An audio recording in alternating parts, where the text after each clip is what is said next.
धन्यवाद सभापति महोदय। माननीय मुख्यमंत्री महोदय द्वारा सदन में पेश बजट आम जनता का बजट है। ये बजट किसी के मन की बात नहीं है। काबिल मुख्यमंत्री ने राजस्थान के किसानों के दर्द को समझा, युवाओं के जज्बे को समझा और कर्मचारियों के मर्म को समझा सभापति महोदय। और ये बजट वर्क और हेल्थ पर आधारित बजट है। ये जुमलों के व्यापार का बजट नहीं है सभापति महोदय।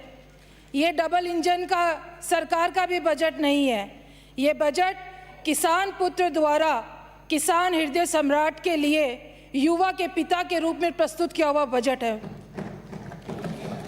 अच्छे दिनों का बजट भी इसे नहीं कह सकते, ये जादूगर का ज़मीनी बजट कहा जाएगा।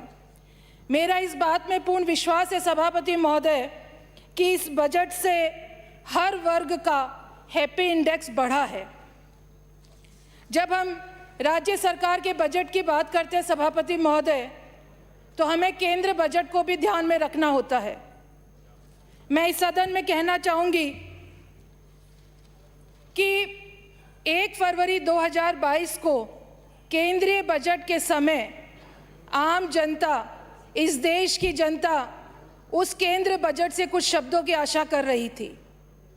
वो बड़ी उत्कंठ थी ये शब्द सुनने के लिए, और वो शब्द थे बेरोजगारी, गरीबी, खाद्य सुरक्षा, स्वास्थ्य बीमा, सामाजिक सुरक्षा, किसान, महिला और युवा।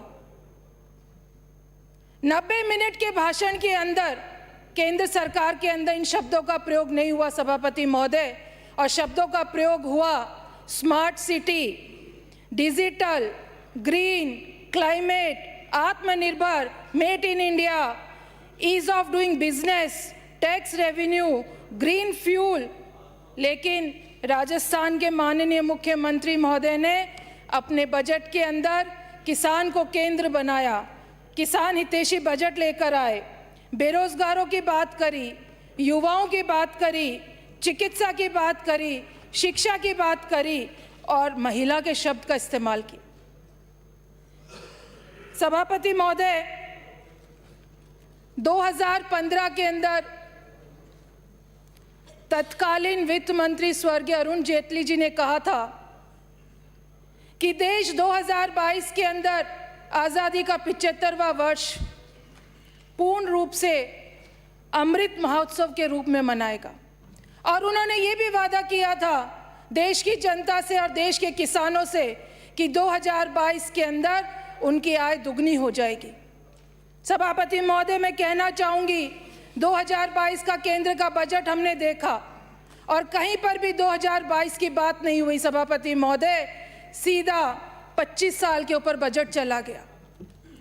अमृत महोत्सव का जो जश्न मनाना था 75वें वर्ष के अंदर,